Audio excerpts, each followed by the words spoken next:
Mission 100, Day 43. Readings from the Holy Bible. 1 Samuel chapters 15, 16, 17, 18, 19, 20, 21, 22, and 23.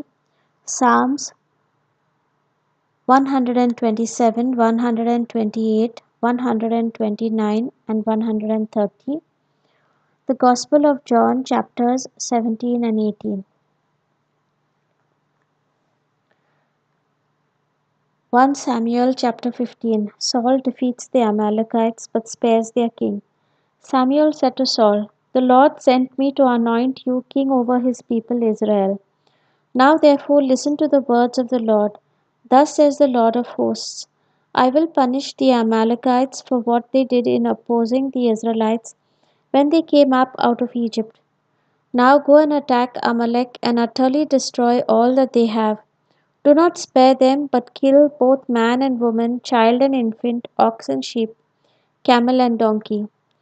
So Saul summoned the people and numbered them in Telaim, 200,000 foot soldiers and 10,000 soldiers of Judah. Saul came to the city of the Amalekites and lay in wait in the valley. Saul said to the Kenites, "Go, leave, withdraw from among the Amalekites, or I will destroy you with them. For you showed kindness to all the people of Israel when they came up out of Egypt." So the Kenites withdrew from the Amalekites. Saul defeated the Amalekites from Havilah as far as Shur, which is east of Egypt. He took King Agag of the Amalekites alive, but utterly destroyed all the people with the edge of the sword. Saul and the people spared Agag and the best of the sheep, and of the cattle, and of the fatlings, and the lambs, and all that was valuable, and would not utterly destroy them. All that was despised and worthless they utterly destroyed. Saul rejected as king. The word of the Lord came to Samuel. "I regret that I made Saul king, for he has turned back from following me, and has not carried out my commands." Samuel was angry, and he cried out to the Lord all night. Samuel rose early in the morning to meet Saul, and Samuel was told. Saul went to Carmel, where he set up a monument for himself, and on returning he passed on down to Gilgal. When Samuel came to Saul, Saul said to him, "May you be blessed by the Lord. I have carried out the command of the Lord." But Samuel said, "What then is this bleating of sheep in my ears, and the lowing of cattle that I hear?" Saul said, "They have brought them from the Amalekites, for the people spared the best of the sheep and the cattle to sacrifice to the Lord your God, but the rest we have utterly destroyed." Then Samuel said to Saul, "Stop, I will tell you what the Lord said to me last night." He replied, "Speak." Samuel said, "Though you are little in your own eyes, and you are not the head of the tribes of Israel, the Lord anointed you king over Israel, and the Lord sent you on a mission and said, 'Go, utterly destroy the sinners, the Amalekites, and fight against them until they are consumed.' Why then did you not obey the voice of the Lord? Why did you swoop down on the spoil and do what was evil in the sight of the Lord?" Saul said to Samuel, "I have obeyed the voice of the Lord. I have gone on the mission on which the Lord sent me. I have brought Agag, the king of Amalek, and I have utterly destroyed the Amalekites. But from the spoil the people took sheep and cattle, the best of the things devoted to destruction, to sacrifice to the Lord your God in Gilgal." And Samuel said, "Has the Lord as great delight in burnt offerings and sacrifices as in obedience to the voice of the Lord? Surely to obey is better than sacrifice, and to heed than fat of rams. For rebellion is no less a sin than divination, and stubbornness is like iniquity and idolatry. Because you have rejected the word of the Lord, he has also rejected you from being king." Saul said to Samuel, "I have sinned, for I have transgressed the commandment of the Lord and your words, because I feared the people and obeyed their voice. Now therefore I pray, pardon my sin, and return with me, so that I may worship the Lord." Samuel said to the Lord, I will not return with you, for you have rejected the word of the Lord, and the Lord has rejected you from being king over Israel." As Samuel turned to go away, Saul caught hold of the hem of his robe, and it tore. And Samuel said to him, "The Lord has torn the kingdom of Israel from you this very day, and has given it to a neighbor of yours who is better than you. Moreover, the glory of Israel will not recant or change his mind, for he is not a mortal that he should change his mind." Then Saul said, "I have sinned. Yet honor me now before the elders of my people and before Israel, and return with me, so that I may worship the Lord your God." So Samuel turned back after Saul, and Saul worshipped the Lord. Then Samuel said, "Bring Agag, king of the Amalekites, here to me." And Agag came to him haltingly. Agag said, "Surely this is the bitterness of death." But Samuel said, "As your sword has made women childless, so your mother shall be childless among women." And Samuel hewed Agag in pieces before the Lord in Gilgal. Then Samuel went to Ramah, and Saul went up to his house in Gibeah of Saul. Samuel did not see Saul again until the day of his death. But Samuel grieved over Saul, and the Lord was sorry that he had made Saul king over Israel. Samuel chapter 16. David anointed as king. The Lord said to Samuel, "How long will you grieve over Saul? I have rejected him from being king over Israel. Fill your horn with oil and set out. I will send you to Jesse the Bethlehemite, for I have provided for myself a king among his sons." Samuel said, "How can I go? If Saul hears of it, he will kill me." And the Lord said, "Take a heifer with you and say, 'I have come to sacrifice to the Lord.' Invite Jesse to the sacrifice, and I will show you what you shall do, and you shall anoint for me the one whom I name to you." Samuel did what the Lord commanded and came to Bethlehem. The elders of the city came to meet him trembling and said, "Do you come peaceably?" He said peaceably, "I have come to sacrifice to the Lord. Sanctify yourselves and come with me to the sacrifice." And he sanctified Jesse and his sons and invited them to the sacrifice. When they came, he looked on Eliab and thought, "Surely the Lord's anointed is now before the Lord." But the Lord said to Samuel, "Do not look on his appearance or on the height of his stature, because I have rejected him. For the Lord does not see as mortals see. They look on the outward appearance, but the Lord looks on the heart." Then Jesse called Abinadab and made him pass before Samuel. He said, "Neither has the Lord chosen this one." Then Jesse made Shammah pass by, and he said, "Neither has the Lord chosen this one." Jesse made 7 of his sons pass before Samuel, and Samuel said to Jesse, "The Lord has not chosen any of these." Samuel said to Jesse, "Are all your sons here?" And he said, "There remains yet the youngest, but he is keeping the sheep." And Samuel said to Jesse, "Send and bring him, for we will not sit down until he comes here." He sent and brought him in. Now he was ruddy and had beautiful eyes and was handsome. The Lord said, "Rise and anoint him, for this is the one." Then Samuel took the horn of oil and anointed him in the presence of his brothers. And the Spirit of the Lord came mightily upon David from that day forward. Samuel then set out and went to Ramah. David plays the lyre for Saul. Now the Spirit of the Lord departed from Saul, and an evil spirit from the Lord tormented him. And Saul's servants said to him, "See now, an evil spirit from God is tormenting you. Let our Lord now command the servants who attend you to look for someone who is skillful in playing the lyre. And when the evil spirit from God is upon you, he will play it and you will feel better." So Saul said to his servants, "Provide for me someone who can play well, and bring him to me." One of the young men answered, "I have seen a son of Jesse the Bethlehemite, who is skillful in playing, a man of valor, a warrior, prudent in speech, and a man of good presence, and the Lord is with him." So Saul sent messengers to Jesse and said, "Send me your son David, who is with the sheep." Jesse took a donkey loaded with bread, a skin of wine, and a kid, and sent them by his son David to Saul. And David came to Saul and entered his service. Saul loved him greatly, and he became his armor bearer. Saul sent to Jesse, saying, "Let David remain in my service, for he has found favor in my sight."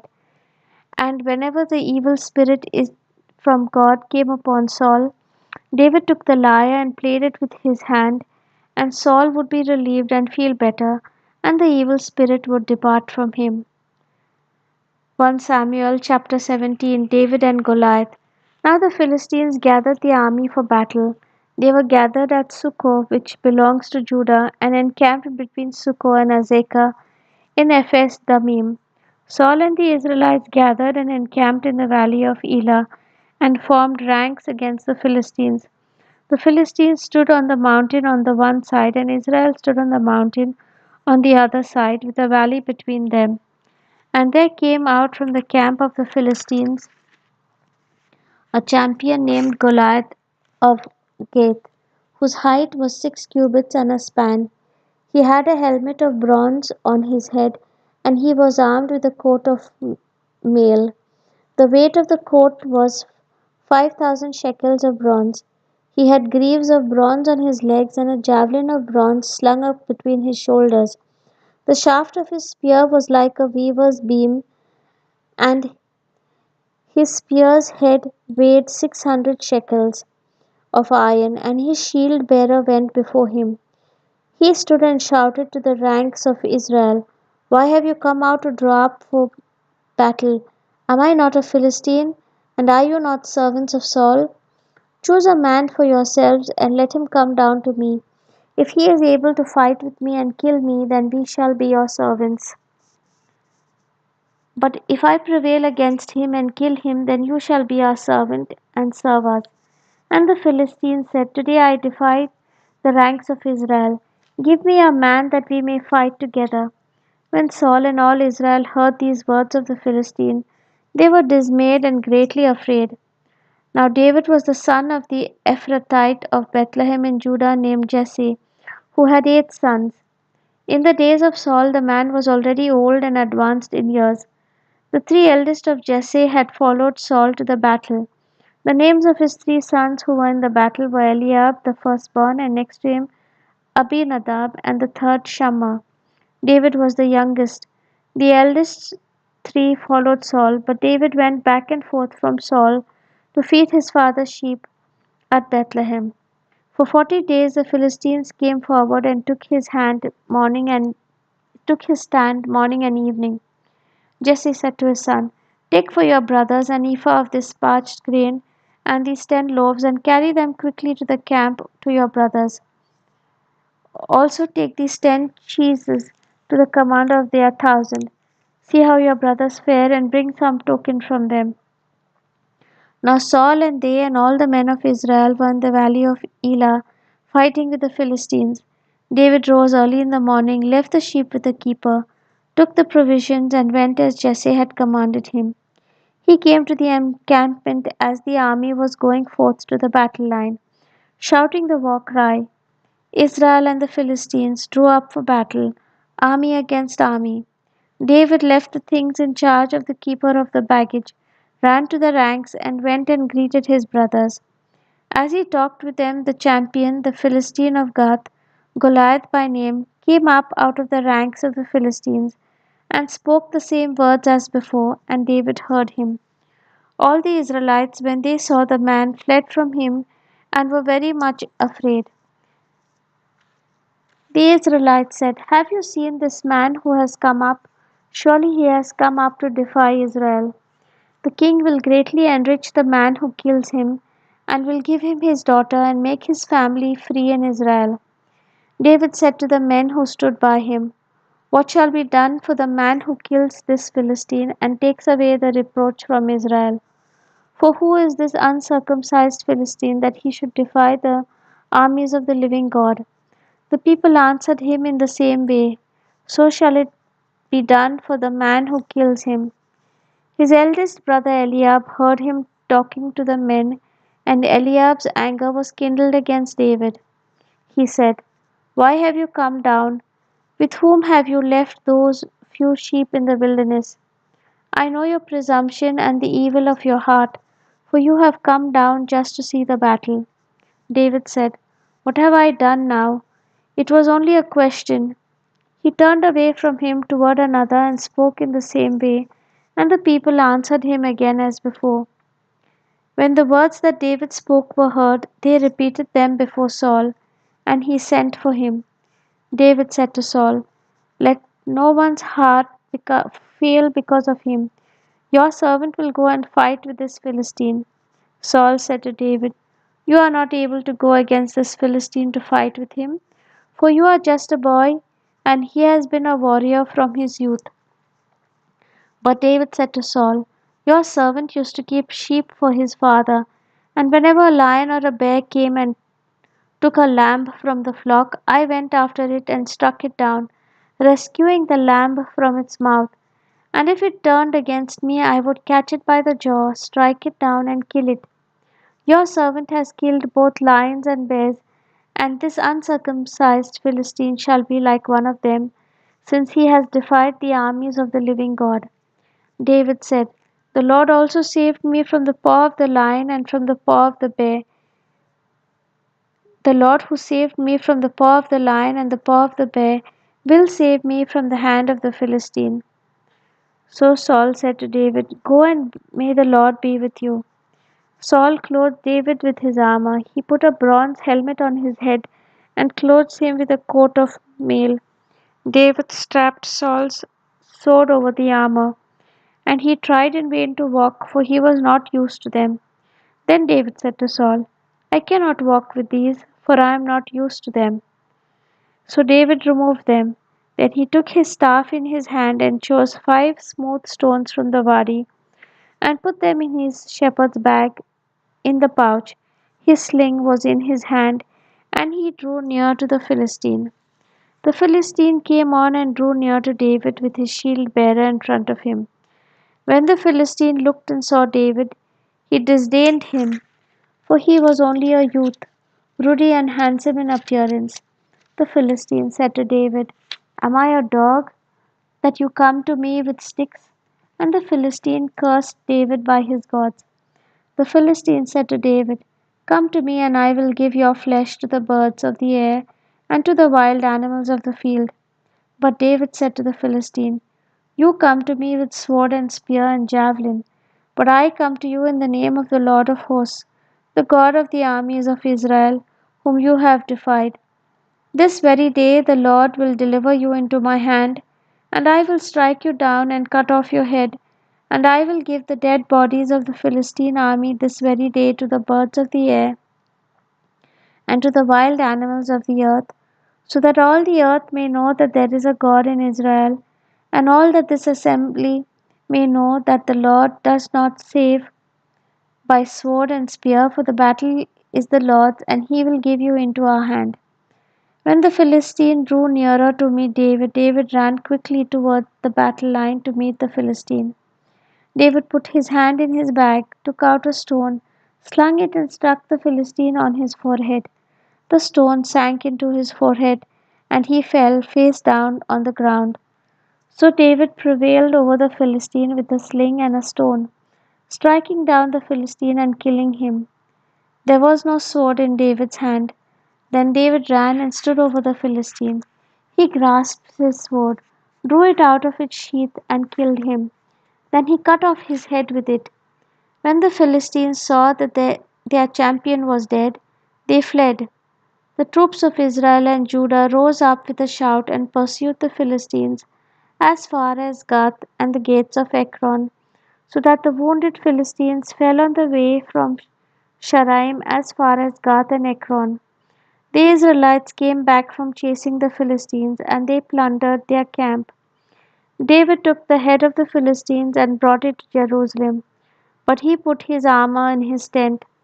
When Saul saw David go out against the Philistine, he said to Abner, the commander of the army, Abner, whose son is this young man? Abner said, As your soul lives, O king, I do not know. The king said, Inquire whose son the stripling is. On David's return from the killing the Philistine, Abner took him and brought him before Saul, with the head of the Philistines in his hand. Saul said to him, "Whose son are you, young man?" And David answered, "I am the son of your servant Jesse the Bethlehemite." 1 Samuel chapter 18. Jonathan's covenant with David. When David had finished speaking to Saul, the soul of Jonathan was bound to the soul of David, and Jonathan loved him as his own soul. Saul took him that day and would not let him return to his father's house. Then Jonathan made a covenant with David because he loved him as his own soul. Jonathan stripped himself of the robe that he was wearing and gave it to David and his armor, and even his sword and his bow and his belt. David went out and was successful wherever Saul sent him. As a result, Saul set him over the army, and all the people, even the servants of Saul, approved. As they were coming home when David returned from killing the Philistine, the women came out of all the towns of Israel, singing and dancing to meet King Saul, with tambourines, with songs of joy, and with musical instruments. And the women sang to one another as they made merry. Saul has killed his thousands, and David his 10,000s. Saul was very angry, for this saying displeased him. He said, "They have ascribed to David 10,000s, and to me they have ascribed thousands. What more can he have but the kingdom?" So Saul eyed David from that day on. Saul tries to kill David. The next day, an evil spirit from God rushed upon Saul, and he raved within his house. While David was praying the lyre as he did day by day, Saul had his spear in his hand. And Saul threw the spear, for he thought, "I will pin David to the wall." But David eluded him twice. Saul was afraid of David because the Lord was with him but had departed from Saul. So Saul removed him from his presence and made him a commander of 1,000. And David marched out and came in, leading the army.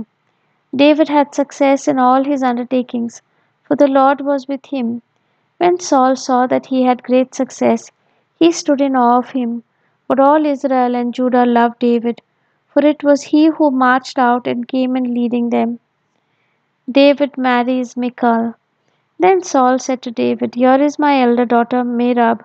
I will give her to you as a wife, only be valiant for me and fight the Lord's battles." For Saul thought, "I will not raise a hand against him. Let the Philistines deal with him." David said to Saul, "Who am I and who are my kinsfolk, my father's family in Israel, that I should be son in law to the king?" But at the time when Saul's daughter Merab should have been given to David, she was given to Adriel the Meholathite as a wife. Now Saul's daughter Michal loved David. Saul was told, and the thing pleased him. Saul thought, "Let me give her to him, that she may be a snare for him, and that the hand of the Philistines may be against him." Therefore Saul said to David a second time, "You shall now be my son in law." Saul commanded his servants, "Speak to David in private and say, 'See, the king is delighted with you, and all his servants love you. Now then, become the king's son in law." So Saul's servants reported these words to David in private. And David said, "Does it seem to you a little thing to become the king's son in law, seeing that I am a poor man and of no repute?" The servants of Saul told him, "This is what David said." Then Saul said, "Thus shall you say to David, 'The king desires no marriage present except 1,000 foreskins of the Philistines, that he may be avenged on the king's enemies.'" Now Saul planned to make David fall by the hand of the Philistines. When his servants told David these words, David was well pleased to be the king's son in law. Before the time had expired, David rose and went along with his men and killed 100 of the Philistines and brought their foreskins, which was given in full number to the king, that he might become the king's son in law. Saul gave him his daughter Michal as wife. But when Saul realized that the Lord was with David and that Saul's daughter Michal loved him, Saul was still more afraid of David. So Saul was David's enemy from that time forward. Then the commanders of the Philistines came out to battle, and as often as they came out, David had more success than all the servants of Saul, so that his fame became very great. 1 Samuel chapter 19. Jonathan intercedes for David. Saul spoke with his son Jonathan and with all his servants about killing David. But Saul's son Jonathan took great delight in David. Jonathan told him, "Go to a secret place and hide yourself.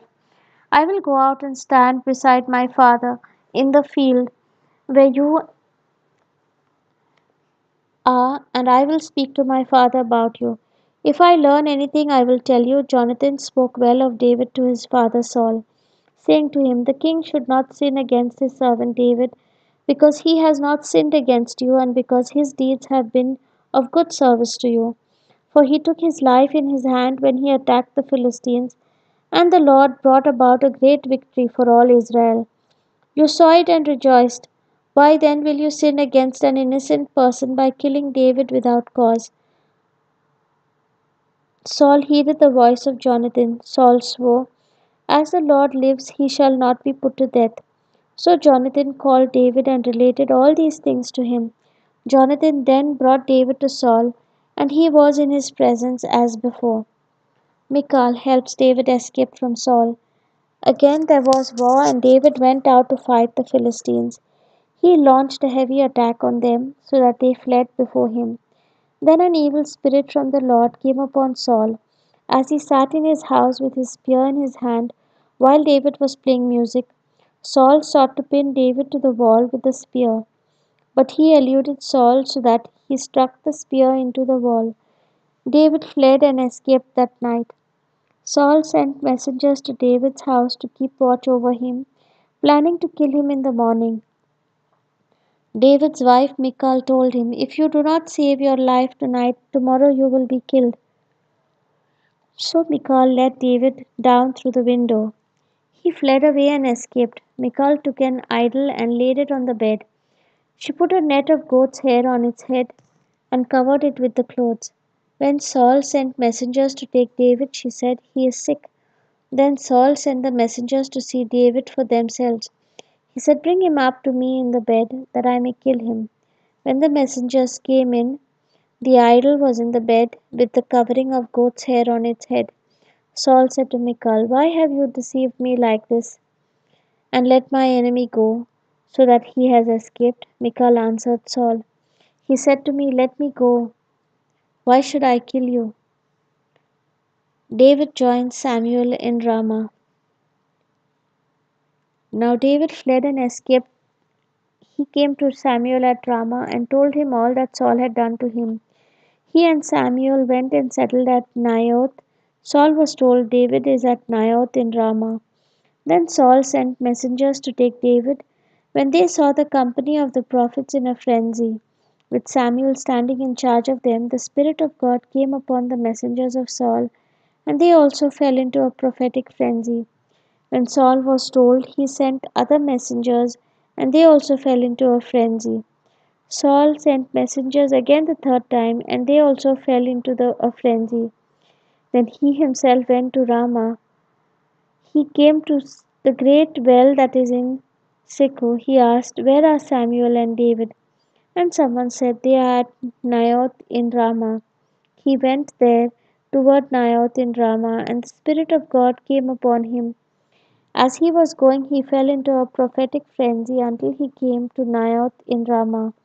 He too stripped off his clothes, and he too fell into a frenzy before Samuel. He lay naked all that day and all that night. Therefore it is said, "Is Saul also among the prophets?" 1 Samuel chapter 20. The friendship of David and Jonathan. David fled from Naioth in Ramah. He came before Jonathan and said, "What have I done? What is my guilt? And what is my sin against your father, that he is trying to take my life?" He said to him, "Far from it, you shall not die. My father does nothing, either great or small, without disclosing it to me. And why should my father hide this from me? Never." But David also swore, "Your father knows well that you like me, and he thinks, 'Do not let Jonathan know this, or he will be grieved.' But truly, as the Lord lives and as you yourself live, there is but a step between me and death.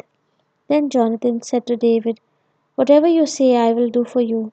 David said to Jonathan, "Tomorrow is the new moon, and I should not fail to sit with the king at the meal. Let me go so that I may hide in the field until the third evening. If your father miss, misses me at all, then say, 'David earnestly asked leave of me to run to Bethlehem in his city, for there is a yearly sacrifice there for all the family.'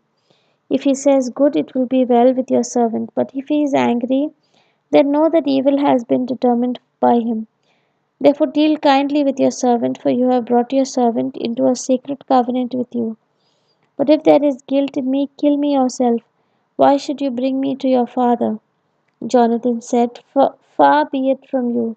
If I knew that it was decided by my father that evil should come upon you, would I not tell you?" Then David said to Jonathan, "Who will tell me if your father answers you harshly?" Jonathan replied to David, "Come, let us go out into the field." So they both went out into the field.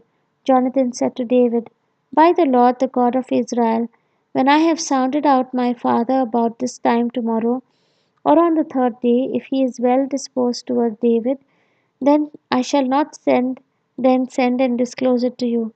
But if my father intends to do you harm, the Lord do so to Jonathan and more also, if I do not disclose it to you and send you away so that you may go in safely. May the Lord be with you as he has been with my father. If I am still alive, show me the faithful love of the Lord. But if I die, never cut off your faithful love from my house, even if the Lord were to cut off every one of the enemies of David from the face of the earth." Thus Jonathan made a covenant with the enemies of David. Jonathan made David swear again by his love for them, for he loved him as he loved his own life. Jonathan said to him, "Tomorrow is the new moon. You will be missed because your place will be empty. On the day after tomorrow, you shall go a long way down. Go to the place where you hid yourself earlier and remain beside the stone there. I will shoot 3 arrows to the side of it as though I shot at a mark. Then I will send the boy, saying, 'Go find the arrows.' If I say to the boy, 'Look, the arrows are on this side of you, collect them,' then you are to come, for as the Lord lives, it is safe for you and there is no danger. But if I say to the young man, 'Look, the arrows are beyond you,' then go, for the Lord has sent you away. As for the matter about which you and I have spoken, the Lord is witness between you and me forever." So David hid himself in the field. When the new moon came, the king sat at the feast to eat. The king sat upon his seat, as at other times upon the seat by the wall. Jonathan stood, while Abner sat by Saul's side, but David's place was empty. Saul did not say anything that day, for he thought, "Something has befallen him. He is not clean. Surely he is not clean." But on the second day, the day after the new moon, David's place was empty, and Saul said to his son Jonathan, "Why has the son of Jesse not come to the feast, either yesterday or today?" Jonathan answered Saul, "David earnestly asked leave of me to go to Bethlehem. He said, 'Let me go, for our family is holding a sacrifice in the city, and my brother has commanded me to be there. So now, if I have found favor in your sight, let me go away and see my brother, for the reason he has not come to the king's for this reason he has not come to the king's table.'" Then Saul's anger was kindled against Jonathan. He said to him, "You son of a perverse, rebellious woman, do I not know that you have chosen the son of Jesse to your own shame and to the shame of your mother's nakedness? For as long as the son of Jesse lives upon the earth, neither you nor your kingdom shall be established. Now send and bring him to me, for he shall surely die." Then Jonathan answered his father Saul, "Why should he be put to death? What has he done?" But Saul threw his spear at him to strike him. So Jonathan knew that it was the decision of his father to put David to death.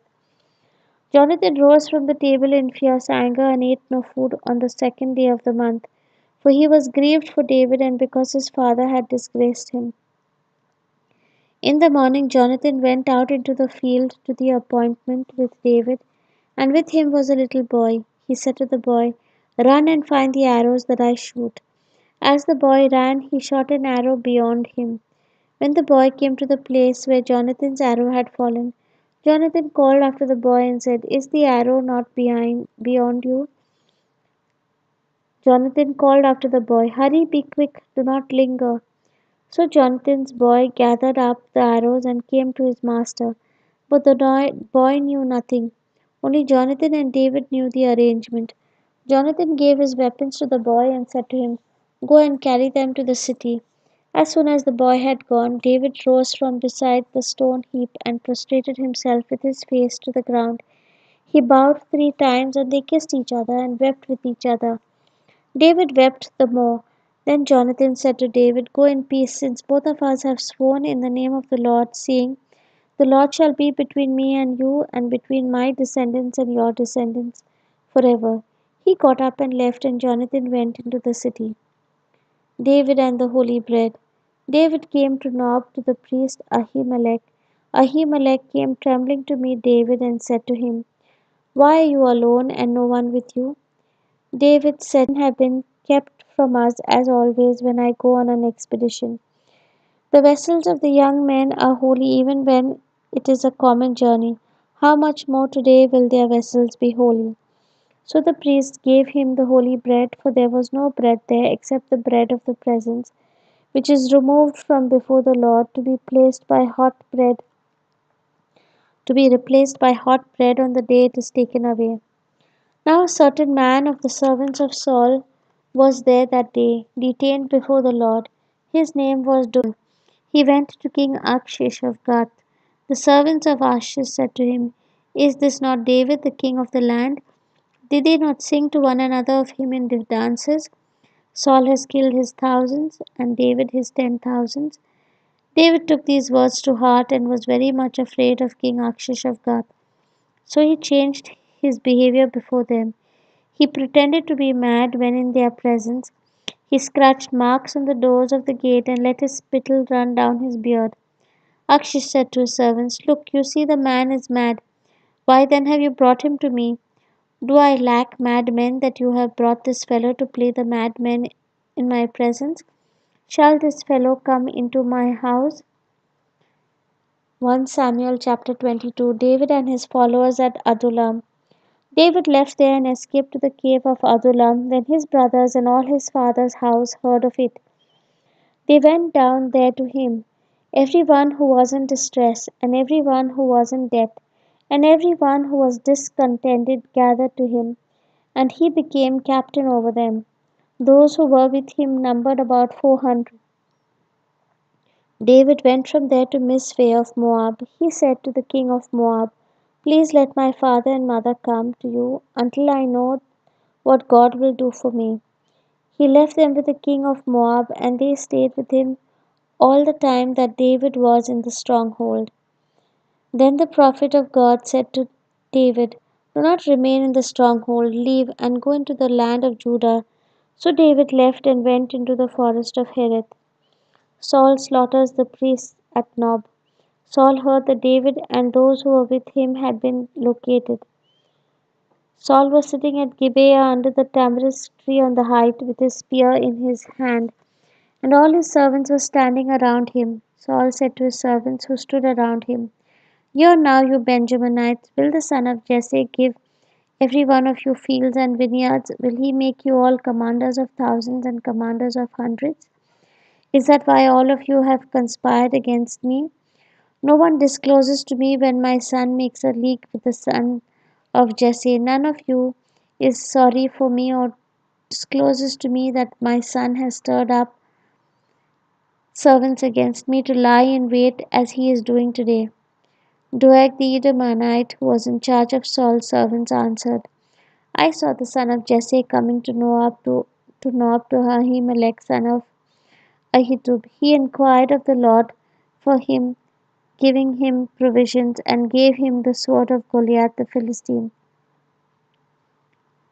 The king sent for the priest Ahimelech, son of Ahitub, and for his father's house. The priests who were at Nob and all of them came to the king. Saul said, "Listen now, son of Ahitub." He answered, "Here I am, my lord." Saul said to him, "Why have you conspired against me and you and the son of Jesse by giving him bread and sword and by inquiring of God for him, so that he has risen against me to lie in wait for as he is doing today?" Then Ahimelech answered the king, "Who among all your servants is so faithful as David? He is the king's son-in-law and is quick to do your bidding, and is honored in your house. Is today the first time that I have inquired of God for him? By no means. Do not let the king impute anything to his servant or to any member of my father's house, for your servant has known nothing of all this, much or little." The king said, "You shall surely die, Ahimelech, you and all your father's house." The king said to the guard who stood around him, "Turn and kill the priests of the Lord, because their hand also is with David." They knew that he had fled and did not disclose it to me.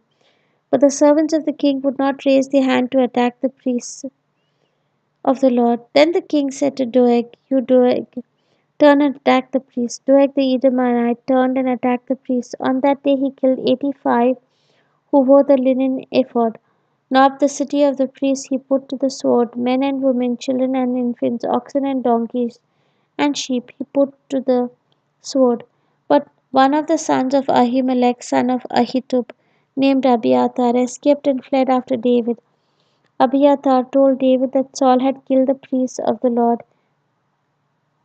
David said to Abiathar, "I knew on that day when Doeg the Edomite was there that he would surely tell Saul, 'I am responsible for the lives of all your father's house.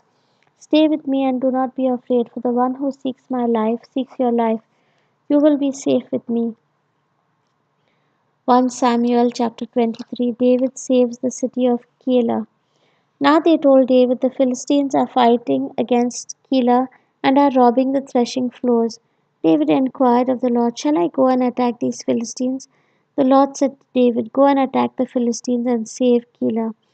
But David's men said to him, "Look, we are afraid. Here is Judah. How much more then if we go to Keilah against the armies of the Philistines?" Then David inquired of the Lord. Again the Lord answered him, "Yes, go down to Keilah, for I will give the Philistines into your hand." So David and his men went to Keilah, fought with the Philistines, brought away their livestock, and dealt with them a heavy defeat. Thus David rescued the inhabitants of Keilah. When Abiathar, son of Ahimelech, fled to David at Keilah, he came down with an ephod in his hand. Now it was told Saul that David had come to Keilah, and Saul said, "God has given him into my hand, for he has shut himself in by entering a town that has gates and bars." Saul summoned all the people to war to go down to Keilah to besiege David and his men. When David learned that Saul was plotting evil against him, he said to the priest Abiathar, "Bring the ephod here." David said, "O Lord, the God of Israel, your servant has heard that Saul seeks to come to Keilah to destroy the city on my account. And now will Saul come down as your servant has heard? O Lord, the God of Israel, I beseech you, tell your servant." The Lord said, "He will come down." Then David said, "Will the men of Keilah surrender me and my men into the hand of Saul?" The Lord said, "They will surrender you." Then David and his men, who were about 600, set out and left Keilah. They wandered wherever they could go. When Saul was told that David had escaped from Keilah, he gave up the expedition. David remained in the strongholds in the wilderness, in the hill country of the wilderness of Ziph. Saul sought him every day, but the Lord did not give him into his hand. David eludes Saul in the wilderness. David was in the wilderness of Ziph at Horesh when he heard Saul had come out to seek his life. Saul's son Jonathan set out and came to David at Horesh. There he strengthened his hand through the Lord. He said to him, "Do not be afraid, for the hand of my father Saul shall not find you. You shall be king over Israel, and I shall be second to you. My father Saul also knows that this is so." Then the two of them made a covenant before the Lord. David remained at Horesh and Jonathan went home. Then some Ziphites went up to Saul at Gibeah and said, David is hiding among us in the strongholds of Horesh on the hill of Hakilah, which is the south of Jeshimon. Now, King, whenever you wish to come down, do so, and our part will be to surrender him into the king's hand. Saul said, May you be blessed by the Lord for showing me compassion. Go and make sure once more, find out exactly where he is and who has seen him there. Look around and learn all the hiding, for I am told that he is very cunning. Go and make sure once more, find out exactly where he is and who has seen him there, for I am told that he is very cunning. Look around and learn all the hiding places where he lurks, and come back to me with sure information. Then I will go with you, and if he is in the land, I will search him out among all the thousands of Judah. So they set out and went to Ziph ahead of Saul. David and his men were in the wilderness of Maon, in the Arabah to the south of Jeshimon. Saul and his men went to search for him. When David was told, he went down to the rock and stayed in the wilderness of Maon. When Saul heard that, he pursued David into the wilderness of Maon. Saul went on one side of the mountain and David and his men on the other side of the mountain. David was hurrying to get away from Saul, while Saul and his men were closing in on David and his men to capture them. Then a messenger came to Saul, saying, Hurry and come, for the Philistines have made a raid on the land. So Saul stopped pursuing David and went against the Philistines. Therefore that place was called the Rock of Escape. David went up from there and lived in the strongholds of En-Gedi. The word of the Lord. Thanks be to God. Psalm 127. God's blessings in the home. Unless the Lord builds the house, those who build it labor in vain. Unless the Lord guards the city, the guard keeps watch in vain. It is in vain that you rise up early and go late to rest, eating the bread of anxious toil, for he gives sleep to his beloved. Sons are indeed a heritage from the Lord, the fruit of the womb a reward. Like arrows in the hand of a warrior are the sons of one's youth. Happy is the man who has his quiver full of them. He shall not be put to shame when he speaks with his enemies in the gate. Psalm 128. The happy home of the faithful. Happy is everyone who fears the Lord, who walks in his ways. You shall eat the fruit of the labor of your hands. You shall be happy, and it shall go well with you. Your wife shall be like a fruitful vine within your house. Your children will be like olive shoots around your table. Thus shall the man be blessed who fears the Lord. The Lord bless you from Zion. May you see the prosperity of Jerusalem all the days of your life. May you see your children's children. Peace be upon Israel. Psalm 129. Pray for the downfall of Israel's enemies. Often have they attacked me from my youth. Let Israel now say, Often have they attacked me from my youth. Yet they have not prevailed against me. The plowers plowed on my back. They made their furrows long. The king is right. The Lord is righteous. He has cut the cords of the wicked. May all who hate Zion be put to shame and turned backward.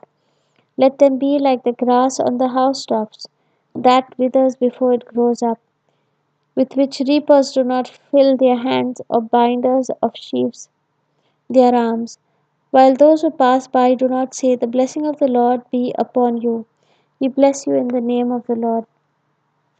Psalm 130. Waiting for divine redemption.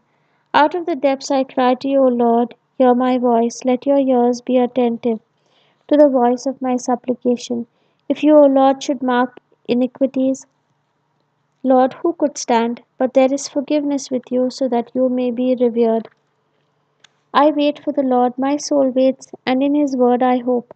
My soul waits for the Lord, more than those who watch for the morning, more than those who watch for the morning.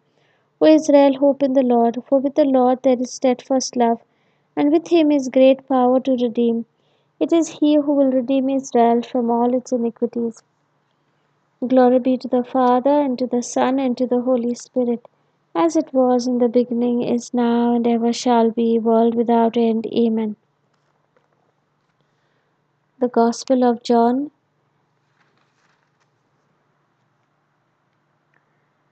chapter 17. Jesus prays for his disciples.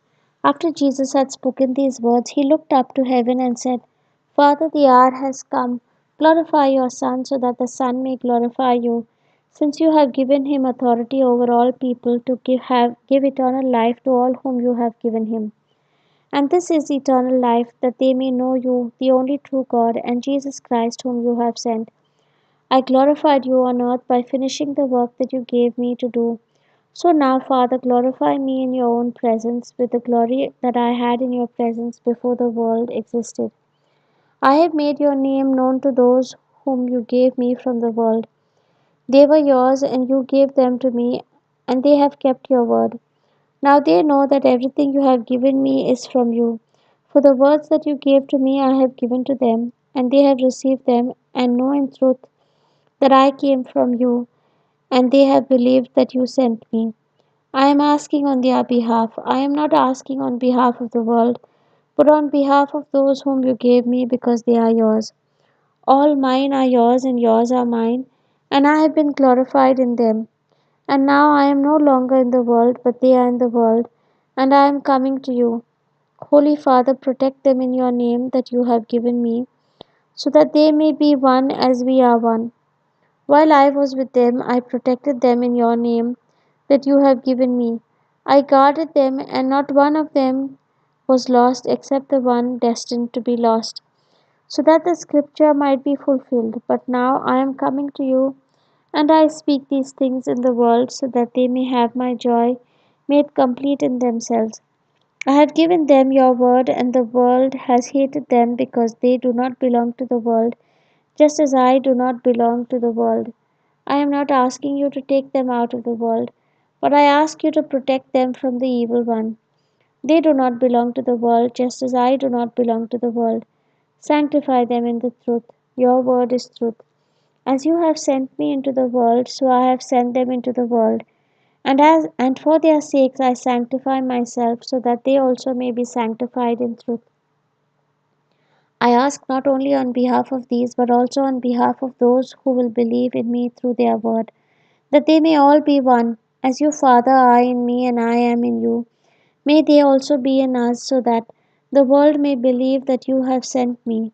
The glory that you have given me, I have given them, so that they may be one, as we are one. I in them and you in me, that they may become completely one, so that the world may know that you have sent me and have loved them, even as you have loved me. Father, I desire that those also whom you have given me may be with me where I am, to see my glory, which you have given me because you loved me before the foundation of the world. Right, yes, Father, the world does not know you, but I know you, and these know that you have sent me. I made your name known to them, and I will make it known, so that the love with which you have loved me may be in them, and I in them. John chapter 18. The betrayal and arrest of Jesus. After Jesus had spoken these words, he went out with his disciples across the Kidron valley to a place where there was a garden which he and his disciples entered. Now Judas, who betrayed him, also knew the place, because Jesus often met there with his disciples. So Judas brought a detachment of soldiers together with police from the chief priests and the Pharisees, and they came there with lanterns and torches and weapons. Then Jesus, knowing all that was to happen to him, came forward and asked him, Whom are you looking for? They answered, Jesus of Nazareth. Jesus replied, I am he. Judas, who betrayed him, was standing with them. When Jesus said to them, I am he, they stepped back and fell to the ground. Again he asked them, Whom are you looking for? And they said, Jesus of Nazareth. Jesus answered, I told you that I am he. So if you are looking for me, let these men go. This was to fulfill the word that he had spoken. I did not lose a single one of those whom you gave me. Then Simon Peter, who had a sword, drew it, struck the high priest's slave, and cut off his right ear. The slave's name was Malchus. Jesus said to Peter, Put your sword back into its sheath. Am I not to drink the cup that the Father has given me? Jesus before the high priest. So the soldiers, their officer, and the Jewish police arrested Jesus and bound him. First they took him to Annas, who was the father-in-law of Caiaphas, the high priest that year. Caiaphas was the one who had advised the Jews that it was better to have one person die for the people. Peter denies Jesus. Simon Peter and another disciple followed Jesus. Since that disciple was known to the high priest, he went with Jesus into the courtyard of the high priest. But Peter was standing outside at the gate. So the other disciple, who was known to the high priest, went out, spoke to the woman who guarded the gate, and brought Peter in. The woman said to Peter, "You are not also one of this man's disciples, are you?" He said, "I am not." Now the slaves and the police had made a charcoal fire because it was cold, and they were standing around it and warming themselves. Peter also was standing with them and warming himself. The high priest questions Jesus. Then the high priest questioned Jesus about his disciples and about his teaching. Jesus answered, "I have spoken openly to the world. I have always taught in synagogues and in the temple, where all the Jews come together. I have said nothing in secret. Why do you ask me? Ask those who heard what I said to them. They know what I said." When he had said this, one of the police standing nearby struck Jesus on the face, saying, "Is that how you answer the high priest?" Jesus answered, "If I have spoken wrongly, testify to the wrong. But if I have spoken rightly, why do you strike me?" Then Annas sent him bound to Caiaphas the high priest. Peter denies Jesus again. Now Simon Peter was standing and warming himself. They asked him, "You are not also one of his disciples, are you?" He denied it and said, "I am not." One of the slaves of the high priest, a relative of the man whose ear Peter had cut off, asked, "Did I not see you in the garden with him?" Again Peter denied it, and at that moment the cock crowed. Jesus before Pilate. Then they took Jesus from Caiaphas to Pilate's headquarters. It was early in the morning. They themselves did not enter the headquarters so as to avoid ritual defilement and to be able to eat the Passover. So Pilate went out to them and said, "What accusation do you bring against this man?" They answered, "If this man were not a criminal, we would not have handed him over to you." Pilate said to them, "Take him yourselves and judge him according to your law." The Jews replied, "We are not permitted to put anyone to death." This was to fulfill what Jesus had said when he indicated the kind of death he was to die. Then Pilate entered the headquarters again, summoned Jesus, and asked him, "Are you the king of the Jews?" Jesus answered, "Do you ask this on your own, or did others tell you about me?" Pilate replied, "I am not a Jew, am I? Your own nation and the chief priests have handed you over to me. What have you done?" Jesus answered, "My kingdom is not from this world. If my kingdom were from this world, my followers would be fighting to keep me from being handed over to the Jews. But as it is, my kingdom is not from here." Pilate answered him, "So you are a king?" Jesus answered, "You say that I am a king. For this I was born, and for this I came into the world, to to testify to the truth. Everyone who belongs to the truth listens to my voice." Pilate asked him, "What is the truth?" Jesus sentenced to death. After he had said this, he went out to the Jews again and told them, "I find no case against him. But you have a custom that I release someone for you at the Passover. Do you want me to release for you the king of the Jews?" They shouted in reply, "Not this man, but Barabbas." Now Barabbas was a bandit. The word of the Lord. Thanks be to God.